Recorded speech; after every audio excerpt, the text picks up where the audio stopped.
Day 2 of the Paris Olympics, and sunshine makes its grand entrance. That's got organizers beaming. We'll explain why.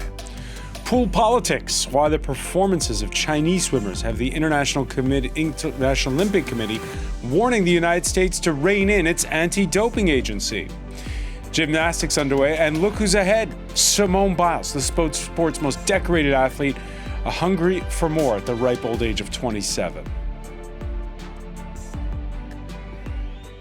Hi everyone, I'm François Picard. Welcome to Destination Paris. We're in the company of our commentator and consultant, Craig Capitas. It would be uncharitable to mention how many Olympics he's a veteran of. How are you? Tired. It's only day 2. Leo McGuinn, are you fit for a full fortnight? Slightly less tired, I think. But I think come day 5 or 6, I'll be in the same state as Craig. I think. Well, tune in for that. I love Paris in the summer when it sizzles, goes the Cole Porter song. That feels apropos now that 2 days of downpours have made way for rays this Sunday. Yes, the weather, the story. On the first Sunday of the games, France 24's Selena Sykes has more.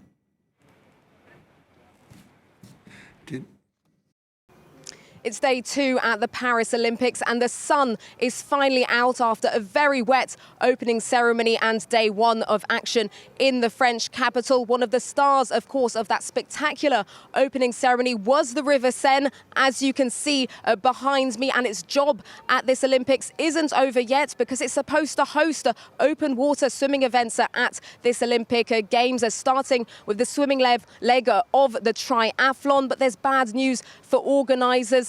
A scheduled practice event has been cancelled today because the water quality is not deemed good enough after all of that torrential rain in the French capital. Organisers are optimistic that things will improve for Tuesday, and if not, we could see those events postponed or even held elsewhere. This would be a big blow for organisers, though, because the French government has spent nearly 1.5 billion euros on cleaning up the River Seine before these Olympics. And we'll be crossing live to Selena Sykes in a short while in this edition.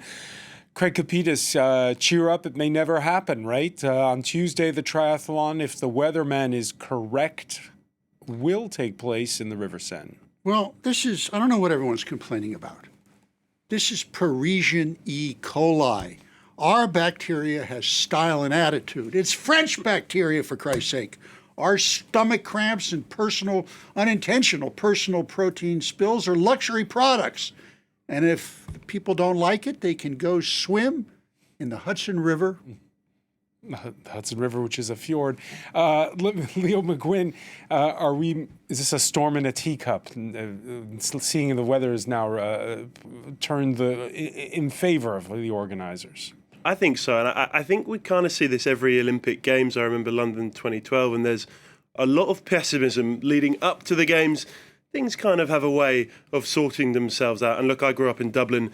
The River Liffey there is full of shopping trolleys, and it's raining all the time. So it looks pretty good to me. The Irish swim in the River Liffey, do they? They do. They're not supposed to. And is that where Guinness comes from? Yeah. We just put the cup in, drink straight from Wonderful. Yeah. There you go. At the terrace of a Sunday morning cafe with the sun shining, the picture of the morning papers, and this has to be one of the pictures of the day, comes courtesy of Sports Daily L'Équipe photojournalist Alain Mounique. Leo, you could see the grimace of the Fijian player who sees Rugby 7 ringer Antoine Dupont off to the races, and even the touch judge is sticking his tongue out in that picture. It shows the concentration of everyone. Even the touch judges have to be up to Olympic standard, don't they? I mean, yeah, it's a brilliant image that really encapsulates that Rugby Sevens. I noticed as well, when you went on the first day, France lost and drew a game, but they didn't lose a single game when you weren't there. So I'm not saying you were the bad luck omen for them, but it's kind of, if you add it up, it's kind of what it seems like. Well, Dupont, by the way, who usually plays 15-a-side rugby, he's already this season won a French title, a European title as well with Toulouse, and the press comparing him to that other French icon, Victor Wembanyama of the NBA Rookie of the Year, who is half a meter taller than Dupont. This is something we're going to talk about throughout the fortnight. Who's the hero of the games? It's early days. It's early days, and we'll have another hero. Every day brings a new hero, a new French hero, but what Dupont did, it really can't be underestimated. That Fijian side had never been beaten before in Olympic history. Of course, it's only been 2 Olympics, but still, that's an incredible record. They'd never even lost a match. They'd never even lost a match until, look, of course, it's not just Antoine Dupont. They're a brilliant side together, but he really added that X factor. And many have called him the greatest rugby player to live ever. I think that might be a bit premature, but that achievement can't be underestimated. What they did. And there were libations late into the night at the French village where they celebrated. Before this day is through, the French may have a whole other icon, as Leo was saying, to cheer, not on land, but in the water. 22-year-old Léon Marchand, off to a good start. Off to a great start. He looked so comfortable. He didn't need to get anywhere near his world record this morning, but he beat his closest competitor by nearly 2 seconds. He looked like he was just swimming easily in his back garden on a nice sunny afternoon. It was very easy for him this morning, and he'll be hard to beat in the final. Saturday, we talked about Katie Ledecky, the American opening her account with bronze in the women's 400-meter freestyle. The U.S. won gold in the men's 4x100 relay, silver in the women's 4x100 relay behind Australia, and ahead of China, which has been the target of controversy after a report by a German television station ARD and the New York Times that claimed of 23 of their swimmers had tested positive for banned substances. These are images from the Tokyo Games in 2021. The head of the U.S. anti-doping agency, Travis Tygart, still wants answers. This week, the International Olympic Committee pointedly warned the United States, yes, the U.S. could host the Winter Games in 2034 in Salt Lake City, but only if it promises not to pursue the matter. Tygart, in a statement, taking aim at the World Anti-Doping Agency for going along with the IOC, doesn't mince words. He says it's shocking to see the IOC itself stooping to threats in an apparent effort to silence those seeking answers to what are now known as facts. Today's demonstration further showed that as it stands today, WADA is just a sport lapdog and clean athletes have little chance. Kapitas, why so little sugarcoating? Well, you know, the thrill of victory, the agony of defeat, the aroma of a drug-free urine sample. This is the key issue here at these games, away from the sport that you're talking about. Between March and June, WADA took 87,000 urine samples. 3 have tested positive already since the start of the games. It depends on who you talk to, and this goes right to the issue you brought up, Francois. WADA is a fairly feckless organization. So earlier this year, the United States Congress passed something called the Rodchenkov Act. Now we're going to get a little bit judicial here, so please bear with me. This allows the United States to extraterritorially investigate and prosecute individuals involved in drug, doping, and fraud conspiracies, thus taking the judicial authority away from WADA in Switzerland. Now, WADA is screaming, no, no, no, this is an unfair parallel anti-doping judicial system. But WADA has this thing rigged, and this is where we get to the problem going forward with Los Angeles, and you mentioned Salt Lake City. The World Anti-Doping Agency. Yeah, the World Anti-Doping Agency. Because if you tested positive, for instance, you could now appeal to the Court for Arbitration for Sport in Switzerland, CAS it's called. CAS was created by the IOC. It's not a real court. It's only authority. Not a real court, but most countries, including France, defer to it. Most European countries say, we'll go along with it. Not so in the USA. Because what is going to happen is if CAS says, Monsieur Picard, you tested positive and you're out, you can go to a U.S. court and get a decision from a U.S. court. And that's the IOC's biggest nightmare, and it's coming down the road. Well, we had reaction on the eve of the opening ceremonies from the head of the World Anti-Doping Agency to those strong remarks by the head of the U.S. counterpart. It's not criticism. What Mr. Tygart said is a really unacceptable. Those allegations, those defamatory comments, lies about WADA are not acceptable. And to be fair, when you look at the U.S. backyard related to the anti-doping, this is the big gap. It has to be addressed by the U.S. authorities, because the facts are that 90% of American athletes are not competing under the code. And I think those great athletes deserve to compete under the same rules like the rest of the world, especially young athletes who are coming from the college sport. Is he insinuating there that the American athletes don't follow the rules? Well, the is there NFL, suspicion baseball, around? they don't have to follow WADA rules. But when this guy was giving his press conference, right? Okay, I was with a bunch of American journalists in the back of the room, and we were laughing our heads off because these guys on. But does he have a point there? No, he doesn't. He doesn't understand how the United States works. He doesn't understand how the United States. For years, there was no doping tests in baseball, for instance. And yeah, well, baseball is not an Olympic sport. Right. Okay. The NFL is not an Olympic sport. The World Wrestling Entertainment is not even a sport. So, but they don't understand how America works. Now, what they've done with this Rodchenkov Act is if you get caught, unlike WADA, you get slapped with up to 10 years in prison and a minimum $1 million fine. WADA doesn't have that authority. CAS doesn't have that authority.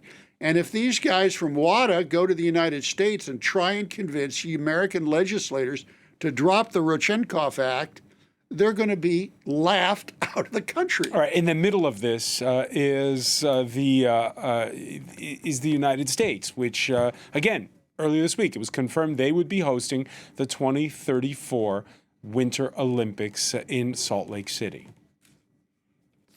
First of all, Travis Tigert is a very, very able person. He's somebody we have a good relationship with, and so we respect Travis and we respect Travis's role.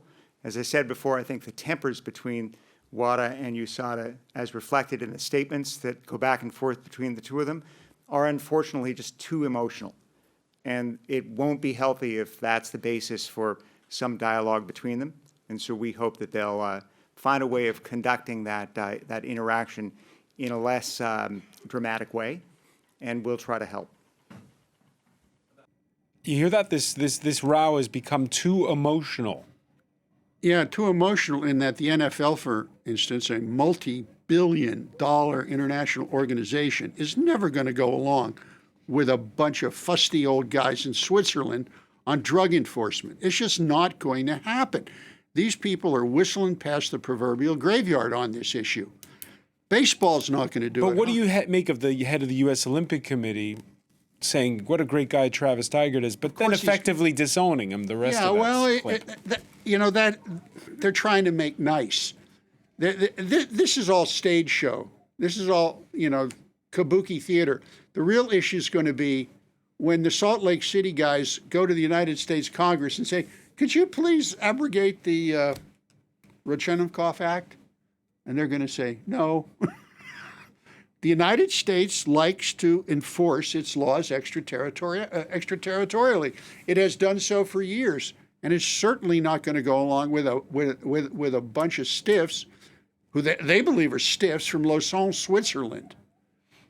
To enact laws and follow regulations that are going to affect the NFL, hockey, collegiate sports in the United States. These are trillion-dollar operations. By comparison, the IOC is peanuts. One final question on this. I'll put it to you, Leo McGoon. Will there be suspicions if we see Chinese gold medals in the swimming? There will be, and maybe unfairly, and that's the problem with it as well, because athletes who have got nothing to do with it will be under suspicion because of this row, and this row does threaten to overshadow the games, which has already been talked about, in particular by Team GB, in particular Adam Peaty. They've said all we want is a fair games, and with this row going on, I don't know if there's any way to guarantee that. Yeah, because we've also heard Australian swimmers who say they're going to speak out as well against the Chinese. Yeah. So it's a story that has legs on it. Now, the Olympics, on a more consensual note, loves tales of overcoming adversity. Simone Biles, she had what gymnasts call the twisties at the Tokyo Games, and it curtailed her hopes there. This Sunday, First day, she crushed her qualifying round. And for more, we can cross back live to Selena Sykes, who is still by the banks of the River Seine, but in front of the gymnastics venue. Selena, what can we say about Simone? Well, Francois, what a dazzling performance from Simone Biles to mark her highly anticipated comeback at the Olympics, as you mentioned, after suffering the twisties 3 years ago in Tokyo. And it almost seemed like fate that at the Bercy Arena, her first apparatus today was the beam, which was the only event she ended up competing in Tokyo. She pulled out of every other event. She got a bronze on the beam. This time round, she was absolutely a delight to watch her today. The crowd was all behind her. A lot of Americans and neutrals cheering her on after the beam. She went on to fully impress on her floor routine, pulling off one of her 5 skills in the floor routine before going even bigger and performing her signature Biles 2 on the vault and finishing off on the uneven bars. And I think the takeaway from this is that when she did her dismount off the bars, there was a big smile across her face. She looked really happy to be here, and I think that's the takeaway. She looks confident, Francois. She could have potentially performed a 6 apparently skill on the uneven bars. She decided not to do so today, but the overall takeaway is that she's looking as good as she's ever been, if not better. So I would say we're definitely going to have to watch out for her adding to those 4 gold medals, of course, that she got in Rio in Rio in 2016. No disrespect to the USA men's basketball dream team who are playing Serbia this Sunday. I see, Selena, that in the crowd you had Tom Cruise, Lady Gaga, John Legend, Ariana Grande. This was the hottest ticket in town. Completely, Francois. The place was completely full. It was completely sold out. There wasn't an empty seat in sight. Everybody, as you said, has really fallen in love with the story of Simone Biles because she's really opened up the conversation as well on mental health and sport, and that has spoken to a lot of people. She's really underlined that even the best athletes, even the most successful athletes, well, they're human after all. And I think that's something that's really spoken to a lot of people here at the Olympics. And I think everybody's just rooting for her to do really very well at this Olympics and add to those 4 gold medals, of course, that she got at Rio. We began the show, Leo McGuinn, talking about the French star of the Games. This is a global superstar we're talking about. It is a global superstar.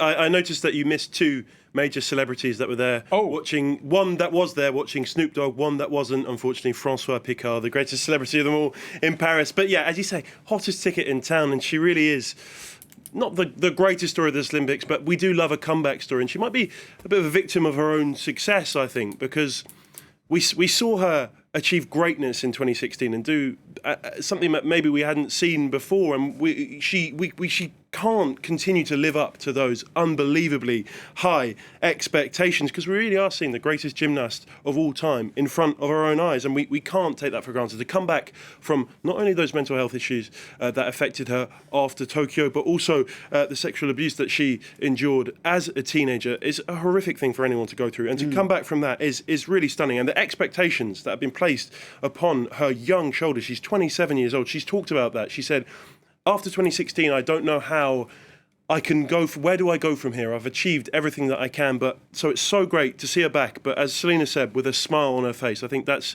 the biggest thing to take away from today. And just to know, if she does win a medal, she'd become the oldest American woman to win Olympic gold in gymnastics, breaking it by nearly 5 years. She could also become the oldest woman to win an Olympic gold in gymnastics in 60 years. So really a history maker, and clearly at 27 years old, very old. Indeed. That's something. The biggest story of the day, perhaps, not the only one. We're not a secret anymore. South Sudan's coach on his country's first ever win in any Olympic sport, a 90-79 victory over Puerto Rico ahead of the next match against none other than the dream team of the United States.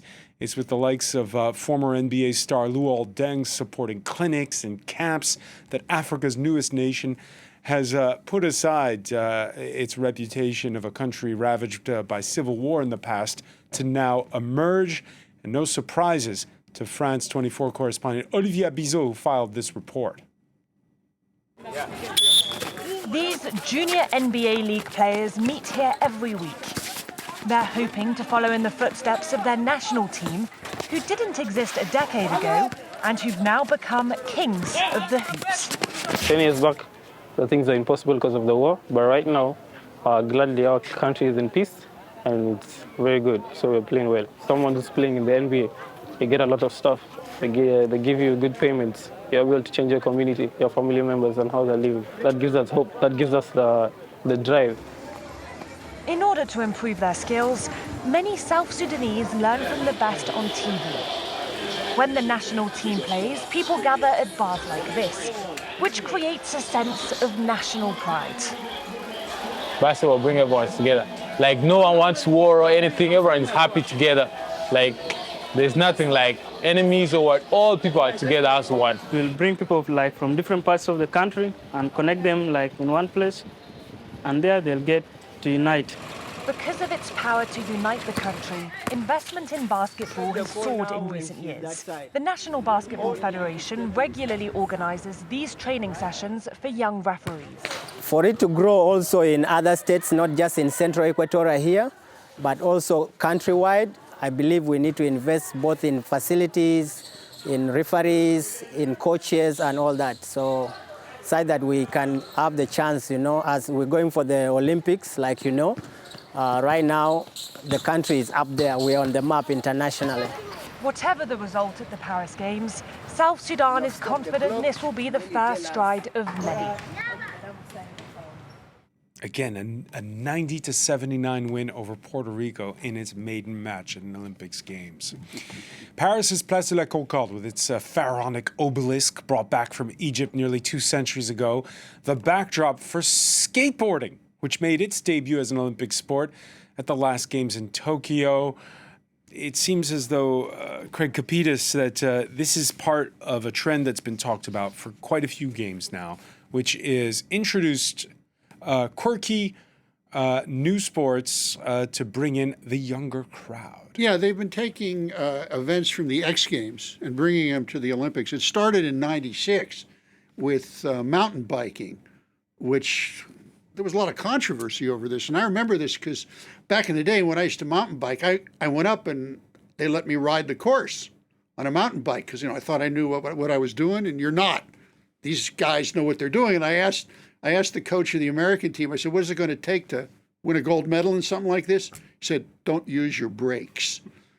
That's because they don't use their brakes to win it. And you look at these kids here who are doing the skateboarding.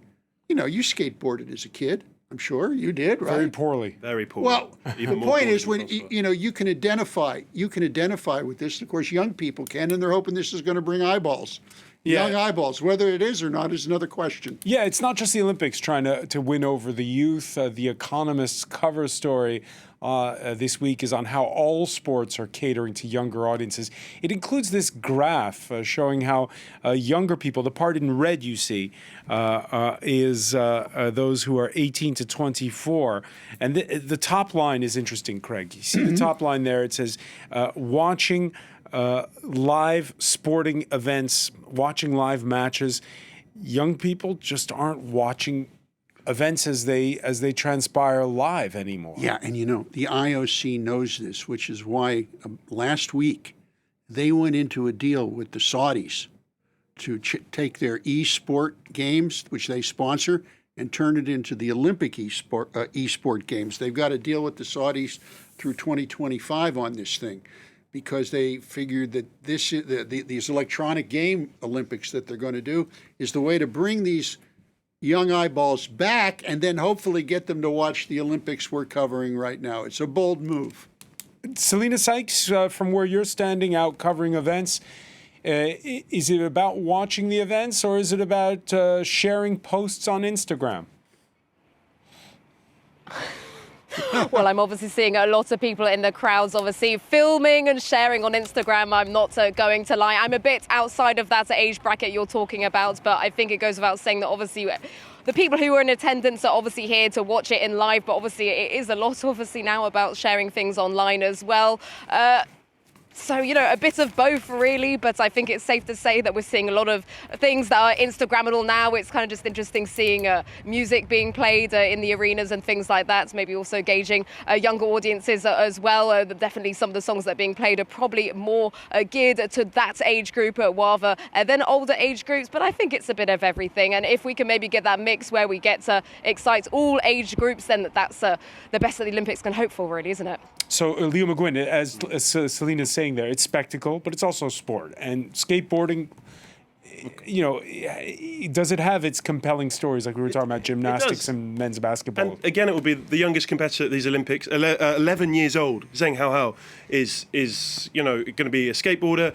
The youngest medalist in Tokyo, 13 years old, skateboarder. I want to tell you about the story about Team GB, a story I love. There'll be Sky Brown. She won bronze at 13 in the last Olympics. She's a veteran now, 16 years old. Her teammate Lola Tambling is also 16. Making up the GB team is Andy McDonald. Guess how old he is? 51 years old. So a bit of an age gap, but it shows young and old, and I think that's what they're trying to do. It's not about just getting young people to watch it, but also getting them more involved in sports that they're interested in. All right, we'll be watching to see how it goes. Again, the skateboarding, which was a little bit delayed by the elements on Saturday, but that is ancient history. Leo, just a quick word. What else is on your menu later on? Well, the main thing is the swimming. Léon Marchand tonight in the final. If he does win, I'm sure the La Défense Arena roof will come off. And you will be back with us in some 90 minutes' time with a full update. Leo McGuinn, I want to thank you. Craig Kapitas. Selena Sykes covering out for us in the field. Thank you for being with us here for this edition of Destination Paris.